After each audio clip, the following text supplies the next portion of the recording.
আসসালামু আলাইকুম প্রিয় দর্শক, আপনাদের সবাইকে স্বাগতম।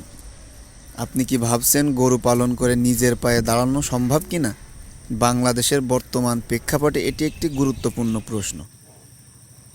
আজকের ভিডিওতে আমরা জানব গরু পালন আসলেই লাভজনক কিনা, কত টাকা ইনকাম করা যায় এবং কিভাবে আপনি এই খাত থেকে স্বাবলম্বী হতে পারেন।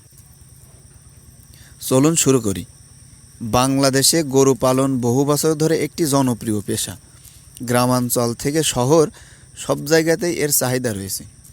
বিশেষ করে মাংস এবং দুধ, এই দুইটি পণ্যের বাজার সবসময়ই স্থিতিশীল। এছাড়া কোরবানির ঈদের সময় গরুর দাম অনেক বেড়ে যায়, যা খামারিদের জন্য একটি বড় সুযোগ তৈরি করে। এখন প্রশ্ন হলো, লাভ কতটা? যদি আপনি সঠিকভাবে পরিকল্পনা করে গরু পালন করেন, তাহলে প্রতি গরু থেকে কয়েক মাসেই 20 থেকে 50 হাজার টাকা পর্যন্ত লাভ করা সম্ভব। আর আপনি যদি 5 থেকে 10টি গরু দিয়ে খামার শুরু করেন, তাহলে মাসে একটি ভালো ইনকাম জেনারেট করতে পারবেন। তবে এখানে একটা বিষয় পরিষ্কারভাবে বুঝতে হবে, গরু পালন মানেই শুধু লাভ না, এর কিছু ঝুঁকিও রয়েছে। যেমন খাবারের খরচ বেড়ে যাওয়া, গরুর রোগ ব্যাধি এবং বাজারে দামের ওঠানামা। এই সময়গুলো সঠিকভাবে ম্যানেজ করতে না পারলে অনেকেই লোকসানের মুখে পড়ে।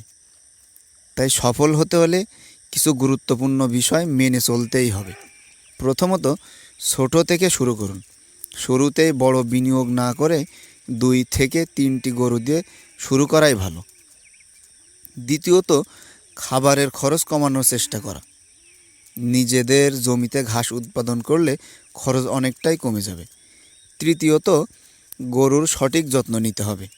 নিয়মিত টিকা এবং পরিষ্কার পরিচ্ছন্নতা বজায় রাখা খুবই গুরুত্বপূর্ণ। চতুর্থ, বাজার সম্পর্কে ভালো ধারণা রাখতে হবে। কখন গরু কিনবেন, কখন বিক্রি করবেন, এই সিদ্ধান্তই আপনার লাভ নির্ধারণ করবে। সবশেষে একটা কথা বলবো, গরু পালন কোনো রাতারাতি ধনী হওয়ার ব্যবসা না। এটা ধৈর্য, পরিশ্রম এবং সঠিক পরিকল্পনার একটি খাত। যদি আপনি মনোযোগ দিয়ে এই কাজটি করেন, তাহলে ধীরে ধীরে আপনি অবশ্যই স্বাবলম্বী হতে পারবেন।